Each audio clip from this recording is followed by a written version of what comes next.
The rain had been falling for hours, soft at first, then heavier, turning the empty road into a dark ribbon of water and broken light. Very few cars passed that night. Most people were already home, warm and safe, unaware that one moment on this road would quietly change many lives. A black luxury car sat at an odd angle near the edge of the road. One side was badly damaged, the front glass cracked like a spider web. The engine was silent. Inside, a man lay slumped against the steering wheel, blood slowly drying on his forehead. His expensive suit was torn, his watch scratched, but none of that mattered now. He did not move. When a small delivery truck finally stopped, the driver hesitated before getting out. He was used to minding his own business. Life had taught him that trouble often followed kindness. Still, something about the empty road and the broken car made it impossible to leave. He walked closer, peered inside, and felt his chest tighten. The man was breathing, but only barely. The driver called for help, his voice shaking as he explained the location. Within minutes, the sound of an ambulance cut through the rain. The man was rushed away, lights flashing into the darkness. The road returned to silence. At the hospital, doctors worked quickly. The injuries were serious but not fatal. The biggest concern was his head. After several hours, he finally opened his eyes. They were clear, alert, but empty in a strange way, like someone waking in a world that made no sense. A nurse leaned closer and asked him simple questions. "What is your name?" He stared at her, confused. "Do you know where you are?" He tried to speak, but no answer came. Panic slowly rose in his eyes. He shook his head, a small movement filled with fear. The doctor exchanged a look with the nurse. Tests confirmed what they suspected. The man had lost his memory. No phone rang asking about him. No family rushed through the doors. His pockets held nothing useful. No wallet, no identification. The hospital staff listed him as an unknown patient. To them, he was just another case, another bed, another quiet man staring at the ceiling. Days passed. The rain stopped. The city moved on. The man sat up in bed most mornings, watching the light come through the window. He studied his own hands as if they belonged to someone else. He felt a deep sense of loss, though he could not explain what was missing. Sometimes he woke suddenly in the night, heart racing, certain that he had forgotten something important. But no matter how hard he tried, nothing came back. Doctors spoke to him kindly but briefly. Nurses changed shifts. People came and went. No one stayed. He learned small things again. How to hold a spoon. How to walk slowly down the hallway. How to answer when someone spoke to him. But questions about his past were met with silence inside his mind.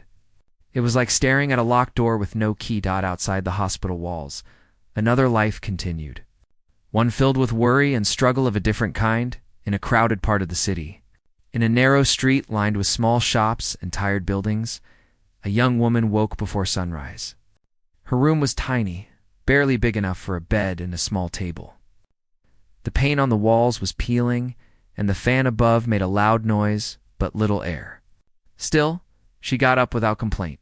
She washed her face with cold water, tied her hair back, and prepared for another long day. Work was never certain. Some days she cleaned houses. Other days she helped in small clinics or shops when someone needed an extra hand. She was paid little, but she was used to it. What she earned went toward rent, food, and helping an elderly neighbor who had no one else. That morning, she headed to the hospital. She had recently started doing small cleaning jobs there through a local contractor. It was not glamorous work, but it was honest. She liked the quiet early hours before the hallways filled with noise. She moved carefully, mopping floors, wiping benches, staying invisible as she had learned to do in life. As she worked near one of the wards, she noticed a man sitting alone by a window. He wore hospital clothes and stared outside for a long time without moving. There was something about his stillness that made her pause. He did not look sick in the usual way. He looked lost. She continued her work, but found herself glancing back at him. Other patients had visitors. Some laughed, some argued softly, some cried. This man had no one. Later, during a short break, she walked past again. He turned his head slightly, their eyes meeting for a brief moment.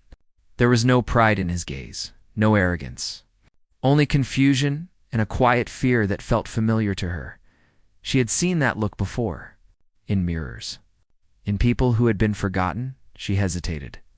Talking to patients was not part of her job, but something pushed her forward.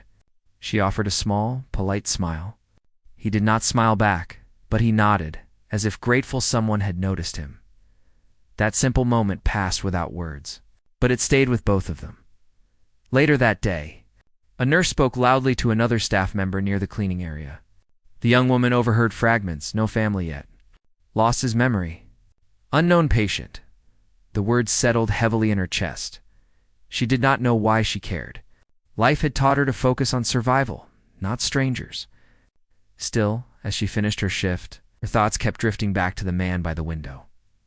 That evening, while eating a simple meal alone, she remembered her own past moments of being invisible. Times when kindness from a stranger had made the difference between breaking and continuing. She stared at her plate for a long time before making a quiet decision. The next day, she brought an extra piece of bread with her. Her hand shook slightly as she approached his bed. She was afraid he might misunderstand, or that she would be told to leave. But when she offered the food, he looked surprised, then relieved. He accepted it slowly, as if unsure whether he was allowed to. She spoke softly, using simple words. She did not ask about his past. She did not pressure him to remember. She talked about the weather, about the noise of the city, about small things that made no demands. He listened carefully, holding on to every word. For the first time since waking up in the hospital, he felt less alone. From that day on, she began to stop by whenever she could. Sometimes only for a minute, sometimes longer. She brought food when she had extra. She helped him walk when the nurse was busy. She explained things he did not understand, like where the bathrooms were or what time meals arrived. The hospital staff noticed, but said nothing. In a place filled with suffering, kindness was rarely questioned. The man began to feel safer. Though his memory did not return, his fear slowly eased. He trusted her without knowing why. There was something grounding about her presence. She did not look at him as a problem to be solved or a mystery to be uncovered. She looked at him as a person. At night, he still struggled with silence. He wondered who he had been. He wondered if anyone was looking for him. Somewhere deep inside, a sense of importance flickered, then faded. He could not grasp it. What he did know was this. Before the accident, someone like her had not been part of his world. He felt that truth even without memory. And yet now she was the only person who stayed. As days turned into weeks, the doctors discussed his future. He was strong enough to leave soon, but where would he go? Without family, without identity, without money. The world outside was unforgiving. He overheard one such conversation and felt fear tighten his chest. The hospital, for all its coldness, had become a place of safety. Leaving meant facing the unknown again. When she visited that day, she noticed his worry immediately. She listened as he tried to explain, struggling to find words. She did not interrupt. When he finished, she sat quietly for a moment. Then she told him gently that no one should face the world alone. Neither of them knew it yet. But that sentence marked the true beginning of a journey that would test loyalty, reshape power, and redefine what a miracle really meant. Outside, the city lights continued to shine, unaware that a man with no memory and a woman with very little were about to change each other's lives forever. The days that followed were quiet but filled with small discoveries.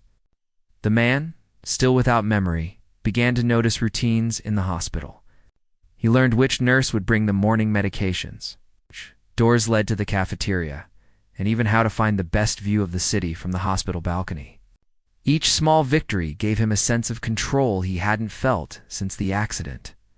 The young woman continued to visit, and their connection grew in subtle ways.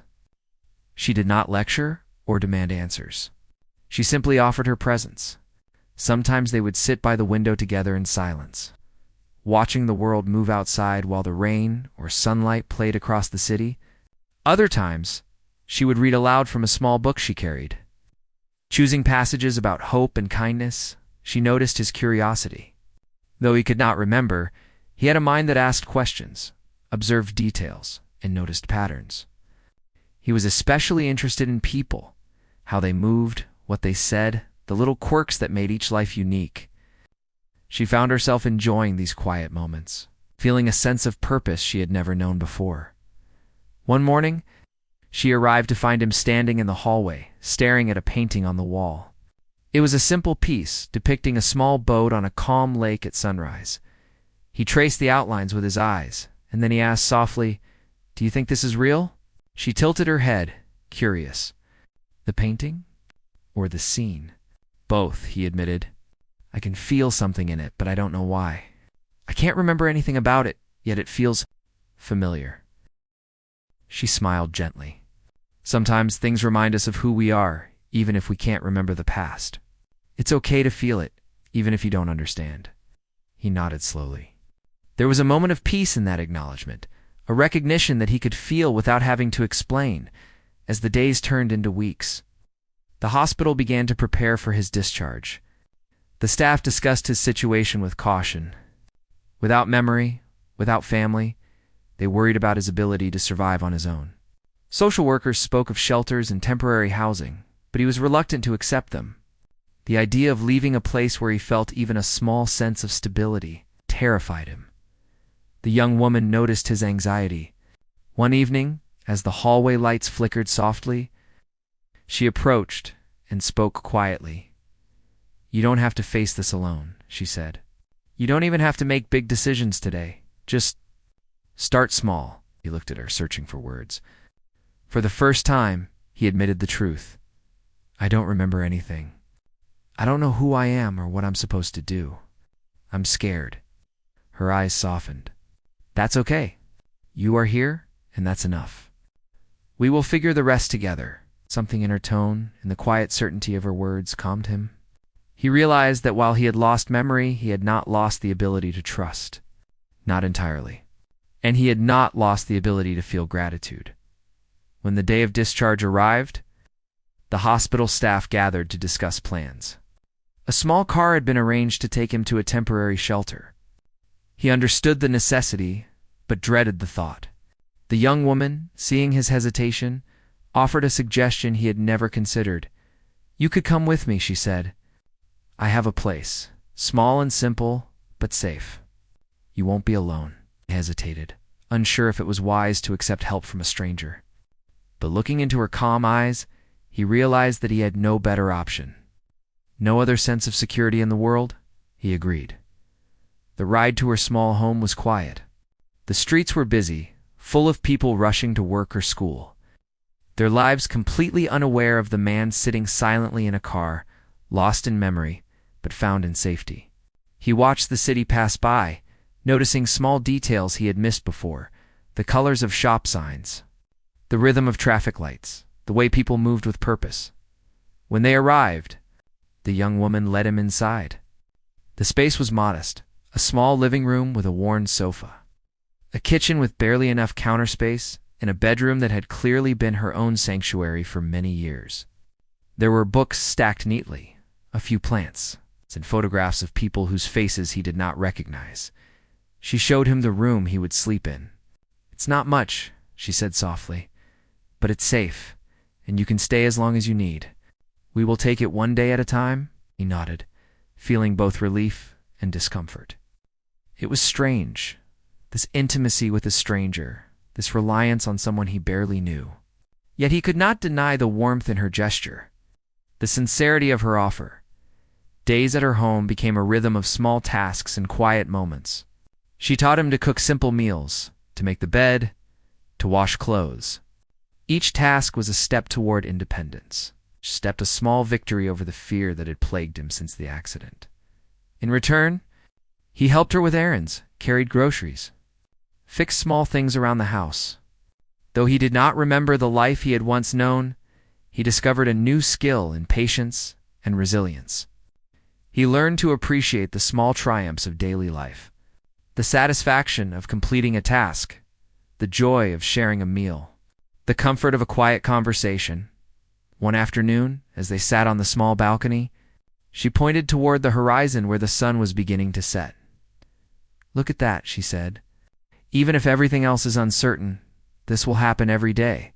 The sun will rise, the sun will set. Some things are constant." He looked at the warm colors spreading across the sky and felt a strange calm. The past was gone, yes, but the present was alive. And in this small, modest home, he was beginning to feel a sense of belonging. Their conversations grew more personal over time, though she never pressed him for details he could not give. He asked about her life, and she shared stories of struggle and resilience, of times when she had little and still found ways to help others. He listened, sometimes laughing softly, sometimes feeling a quiet sadness for hardships he had never faced but could imagine. One evening, he tried to speak about himself. "I feel like I should know things," he said, voice trembling. "Like I'm missing a part of myself, a story I should remember." She reached out, placing a hand over his. "Maybe you are. But stories can start again. Just because the old one is gone doesn't mean you can't have a new one." That night, as he lay in bed, he realized she was right. Memory could be lost, but life itself was not. The accident had taken much from him, but it had not taken the chance for connection, for trust, for growth. In this small, humble home, with a woman who had no obligation to help him, he found a new path forward. The world outside was still vast and intimidating, full of dangers and uncertainties. But for the first time since the accident, he believed he could face it. Not alone, not entirely. Together with her, each day could be a step toward rediscovery. Each small act a thread weaving a new life from the fragments of the old. And so they began. Two lives different in every way, connected by circumstance and choice. Moving forward into a future neither could predict. The past had vanished, but hope, resilience, and the quiet power of human kindness remained, waiting to grow into something remarkable. The days began to pass in a rhythm neither of them had expected. The young woman had grown used to having him around, and he had begun to understand that. In this small, humble home, he was no longer invisible. Though he could not remember his past, he felt a growing sense of purpose in the present. He started to help more around the house, learning small details that made her life easier. He remembered to water the plants, to clean the dishes after meals, to help carry groceries inside. These were small tasks, but they brought him satisfaction. For the first time since the accident, he felt needed. The woman, in turn, appreciated his presence more than she let on. His quiet respect for the home, his willingness to learn and adapt, made her feel less alone in the world. She had lived with struggle for so long that she had almost forgotten the comfort of shared responsibility and companionship. One morning, as the sun began to rise, casting a soft glow over the city, he asked a question that surprised both of them. "Do you ever wonder about the future?" he asked, his voice careful, almost afraid of the answer. She paused, considering. "All the time," she admitted. "I don't know what will happen tomorrow, but I believe we can shape it a little. Even if we can't control everything, we can choose how we respond." He nodded slowly, taking in her words. It was strange to think about the future when the past had been erased, but he found comfort in the idea of having some control over what came next. He realized that though he could not reclaim memory, he could build a life worth living from the ground up. In the following weeks, they developed small routines together. They cooked meals side by side, discussing the flavors, the textures, and the stories that food carried. They walked through the narrow streets of the city, learning the names of vendors, the rhythms of daily life, the little corners that felt safe and familiar. Each day brought small discoveries that stitched the world into a pattern he could understand and navigate. One afternoon, he noticed something he had not expected: joy. Not a sudden, explosive happiness, but a quiet, steady feeling of contentment. It came from the small things, helping her carry water from the tap, listening to her laugh at a story, watching the sun reflect on the buildings as they walked. Memory might have been lost, but the ability to feel and connect had not disappeared. She, too, noticed a change. The man who had been cautious and hesitant was becoming more confident, more comfortable in the world outside the hospital walls. He asked questions, offered suggestions, and even made small decisions about their day-to-day life. It was subtle, but the change was real. He was becoming himself, even without memory. One day, while walking through a small park nearby, they came across a child playing alone near a fountain. The boy had a small, tattered ball and was trying to kick it toward a goal drawn in the dirt. He stumbled repeatedly, but he did not give up.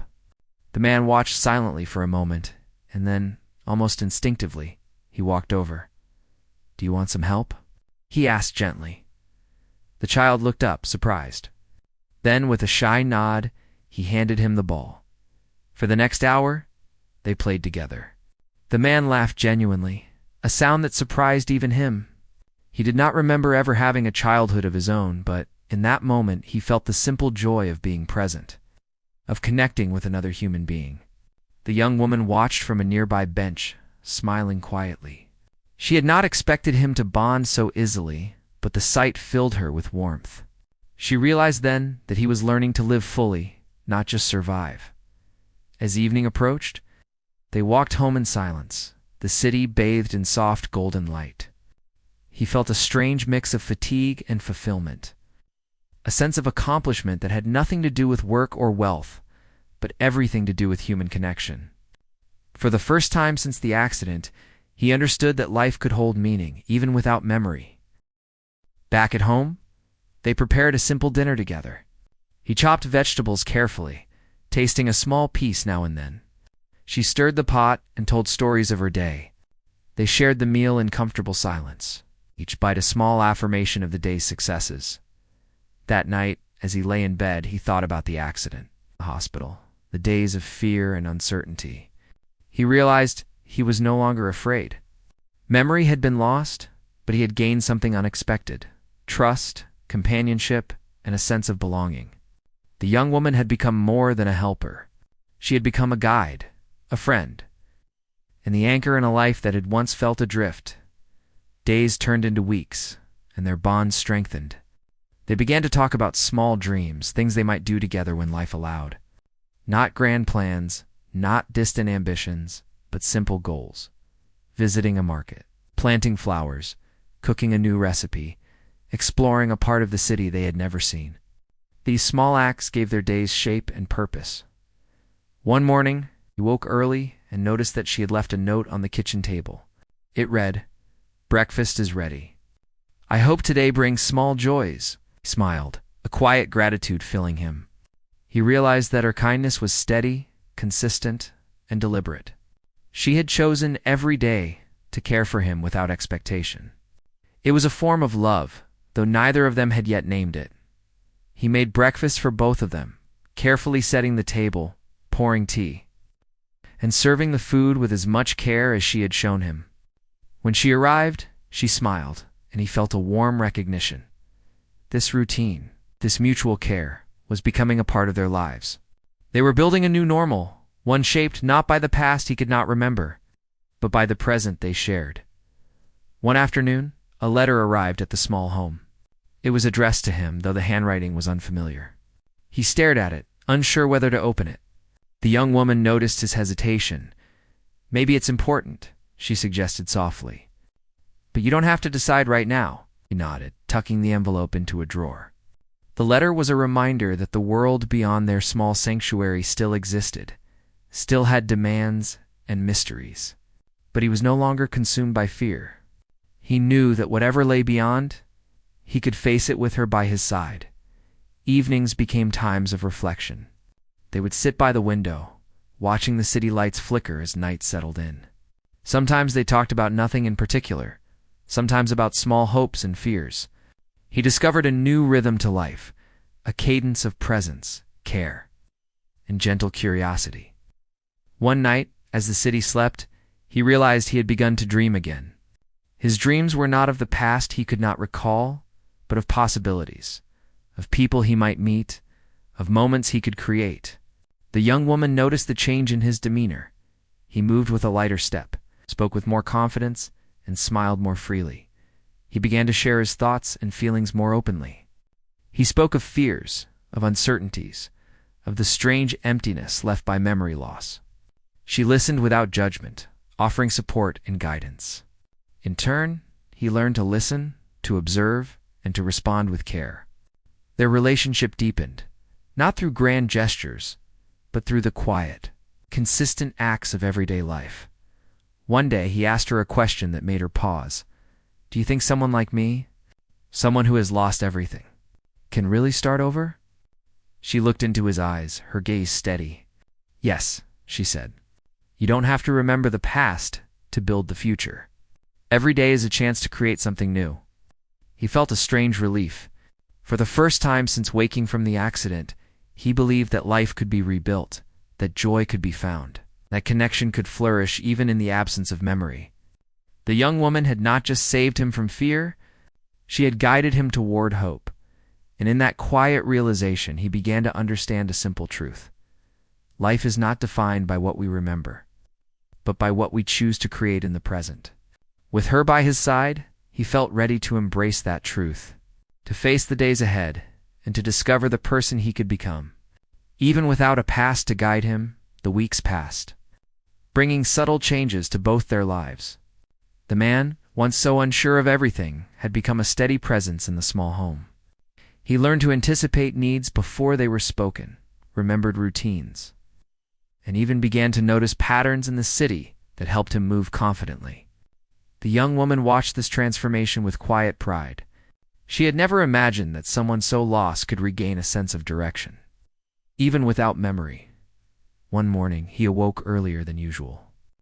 The sky was still dark, and the first sounds of the city were beginning to hum through the window. He moved quietly, careful not to wake her, and stepped onto the balcony. The air was crisp, carrying the faint scent of damp earth and distant food stalls. He breathed deeply, feeling alive in a way he had not for months. She joined him a few minutes later, carrying a small cup of tea. She handed it to him, smiling warmly. He accepted it, savoring the heat and taste. For a long moment, they simply stood together, watching the city stir to life. "Do you ever wonder what it was like before?" he asked quietly. She shook her head. "Not really. What matters is what we have now. That's where life happens." He considered her words. It was strange to live without memory, to have no anchor in the past. Yet, in this moment, he felt rooted. He had a place. He had someone who cared. He had the freedom to discover himself anew. Days turned into routines filled with small discoveries. He helped her organize the tiny home, repair broken fixtures, and even learned a few new skills from neighbors. Slowly, he became known in the small community, not as a wealthy stranger, but as a helpful, reliable person. People noticed his calm demeanor and willingness to assist, and they began to trust him.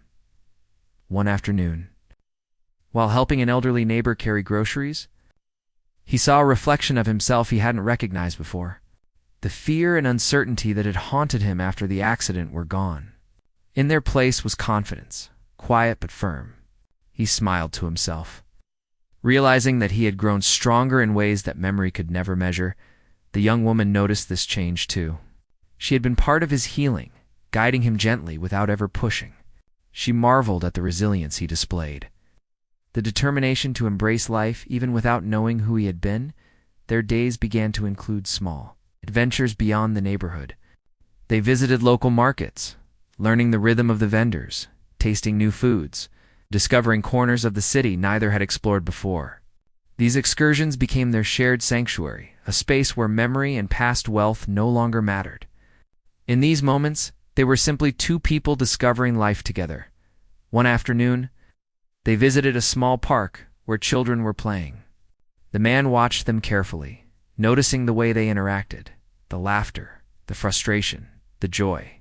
Something stirred inside him, a vague sense of recognition, a feeling that this simplicity had been part of life before the accident. He didn't question it. He simply allowed himself to be present, to enjoy the scene without expectation. The young woman joined him on a bench. "You're different now," she said gently. "Not because you were broken, but because you've learned to see life clearly." He looked at her, uncertainty mixed with curiosity. Do you think people can change that much? She smiled. I think they can, if they let themselves. As evening approached, they walked home, talking quietly about small things, colors they liked, sounds that brought them comfort, foods they wanted to try. The conversation flowed easily, without pretense or expectation. They were learning to share life in a way that felt natural, without pressure or judgment. Back at home, they cooked together, laughing over minor mistakes and celebrating small successes. He noticed how patient she was, how she never criticized, only guided. He felt a deep gratitude, recognition that her presence had become essential to his sense of safety and belonging. Over the next few days, they continued this pattern, growing more attuned to each other's rhythms and needs. He learned to anticipate her moods, to offer help before being asked, and to provide comfort in subtle ways. She, in turn, began to trust him not only with tasks, but with her feelings, sharing stories of her past struggles and small triumphs.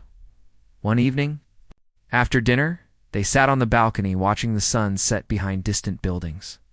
The sky was a mixture of oranges and purples, reflecting on the glass of the nearby skyscrapers. He felt a deep sense of peace, a feeling that had been absent for months. Do you ever feel lonely? He asked softly. She shook her head. Not with you around. Life feels full, even in the smallest ways. He nodded, understanding the truth in her words. Though he had lost memory, he had gained connection, companionship, and a sense of purpose. It was enough to make the days meaningful. As weeks turned into months, they faced small challenges together. Bills needed to be paid, repairs needed attention, and occasional health issues arose. Each problem was met with cooperation and understanding.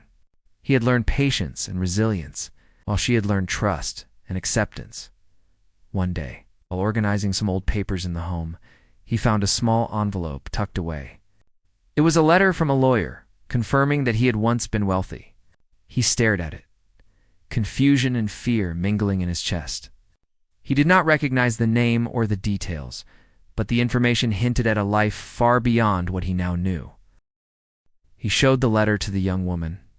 Her reaction was calm, measured. "This is your past," she said gently. "It doesn't change what you have now. You have choices. You can explore it, or you can focus on what's in front of you." He spent hours thinking about her words. The truth was complicated. Money, power, and influence had once defined him, but they felt distant and irrelevant. What mattered was the life he was building now, with someone who had chosen to stand by him, not because of wealth, but because of human kindness. That evening, he made a decision. He would face the past when he was ready, but he would not allow it to overshadow the present. The bond he had developed with the young woman, the community, and the small home they shared was too valuable to risk for an uncertain memory. Days continued in this pattern, learning, exploring, sharing, and building a life rooted in care, trust, and mutual respect. Each day was a reminder that memory was not the sole measure of life's value. Connection, presence, and kindness mattered just as much, if not more. One morning, as they walked through the bustling streets, a small act of kindness brought a wave of realization to the man. A street vendor had dropped some fruit, and he instinctively helped pick it up, smiling at the embarrassed vendor. The gratitude in the vendor's eyes mirrored the feeling he had in his own heart. He realized that he had been building a life that mattered. Not for wealth, not for recognition, but for the simple, profound impact of being present and caring for others. The young woman noticed his thoughtful expression. "You're learning, aren't you?" she asked. He smiled. "Yes," he said quietly. "Learning that life isn't about what you had, but what you do with what you have." Evenings were spent in shared reflection. They talked about dreams, hopes, and small plans for the future. Though memory had been lost, life had been found. The past remained a shadow, but the present was illuminated by connection, kindness, and quiet joy. And so they continued. Two people from different worlds, bound by circumstance and choice, discovering each day that even in the absence of memory, life could be rich, meaningful, and filled with unexpected miracles. The man had lost his memory, but he had found something far more valuable: trust, companionship. and the power to create a life worth living alongside someone who had become his anchor, his guide, and, quietly, his miracle.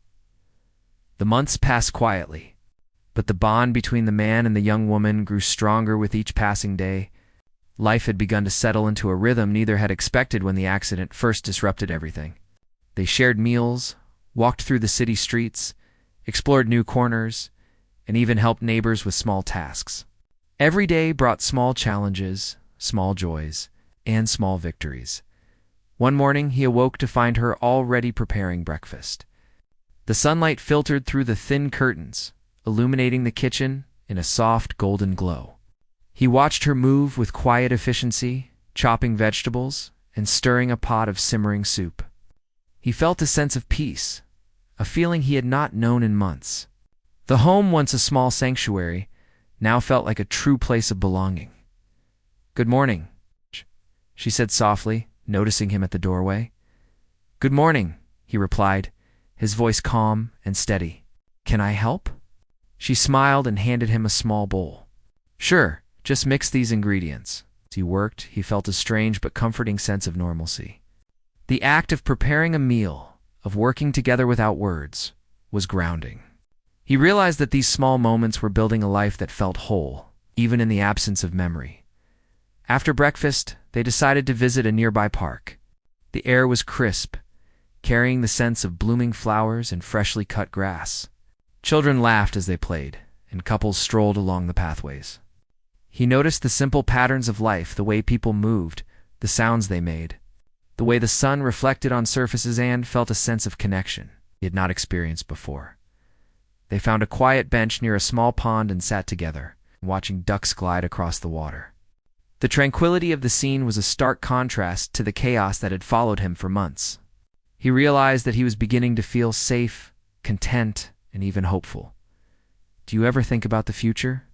he asked, his voice quiet but thoughtful. She looked at him, her eyes reflecting the sunlight. "Yes," she admitted. "Not because I know exactly what will happen, but because I believe we can shape it a little. We can make choices that matter." He nodded, absorbing her words. Though he had lost his past, he realized that he could create a new future. The past might be gone, but the present and the possibilities ahead were real and waiting to be embraced. Over the following weeks, they continued to explore new parts of the city. They visited markets, small shops, and quiet streets they had never walked before. Each outing brought small lessons and discoveries. He learned to navigate the city, to understand the subtle signals of human behavior, and to communicate with confidence. She, in turn, marveled at his growth, his ability to adapt, and his willingness to engage with life despite his memory loss. One afternoon, while helping a neighbor carry groceries, he noticed a small act of kindness that left a deep impression on him. A child had dropped a bag of toys, and without hesitation, he bent down to help. The gratitude in the child's eyes mirrored the feelings he had toward the young woman. It reminded him that life was not defined by wealth or memory, but by the simple, meaningful acts of caring for others. As evening approached, they returned home. The city lights began to glow, reflecting in the windows and casting a warm glow across the small apartment. They prepared a simple dinner together, laughing over minor mistakes and celebrating small successes. These shared moments of work and joy became the foundation of their growing relationship. One night, as they sat on the balcony watching the city lights, he turned to her and asked a question that had been on his mind for some time. "Do you think? Can someone really start over?" he asked, his voice filled with curiosity and a hint of vulnerability. She looked at him thoughtfully. "Yes," she said softly. "It's not about what you had or lost. It's about what you choose to do now. Every day is a chance to begin again." Her words resonated deeply. He realized that he had already started over. Though memory had been lost, he had gained something far more valuable: trust, connection, and a sense of purpose. She had become more than a friend or a guide. She had become a partner in building a life that mattered. As the months continued, their bond deepened. They celebrated small milestones together, learning new recipes, helping neighbors, exploring hidden corners of the city, and simply enjoying the quiet moments of life. Each day reinforced the truth that happiness could be found in presence, care, and shared experiences. One day, a letter arrived at their home. It was addressed to him, and the handwriting was unfamiliar. He hesitated, unsure whether to open it. The young woman noticed and offered a reassuring smile. "Take your time," she said. "You decide when you're ready." He opened the envelope slowly. Inside was confirmation of his past life, a life of wealth and influence. Names, addresses, and details he could not recognize filled the pages. For a moment, he felt a wave of confusion, uncertainty, and fear. This world of wealth was distant, foreign, and seemed to belong to someone else entirely. He looked at the young woman, seeking guidance. She did not hesitate. "This is your past," she said gently. "It doesn't change the life you're building now. You have choices. You can explore it when you're ready, but it doesn't have to define you." He absorbed her words, feeling a sense of clarity. The past could be acknowledged, but it would not dictate his future. He had found meaning, purpose, and connection in the life he was creating with her. That was real, tangible, and far more important than wealth or memory. From that day forward, they continued to live in the present, building a life filled with small joys, shared responsibilities, and deepening trust. The man learned to embrace uncertainty, to find beauty in the ordinary, and to cherish the moments that mattered most. The young woman, in turn, found fulfillment in guiding, supporting, and sharing life with someone who had come to mean so much. Together, they discovered that miracles are not always grand gestures or sudden revelations. Sometimes, miracles are quiet, unfolding in the daily acts of kindness, the steady presence of another person, and the courage to face life even when the past is lost. Years later, the man would still not remember the life he had before the accident. Names, places, and wealth were distant and irrelevant. What remained was a life rich with meaning, guided by love, trust, and the extraordinary impact of one person who chose to care. And so, he had found his miracle not in memory, not in wealth, but in the quiet, unwavering presence of the young woman who had saved him from fear, guided him through uncertainty, and became the heart of the life he was fortunate enough to live. The accident had taken much, but it had also given the chance to rediscover what truly mattered: connection, purpose, and the ability to start over and embrace the beauty of the present.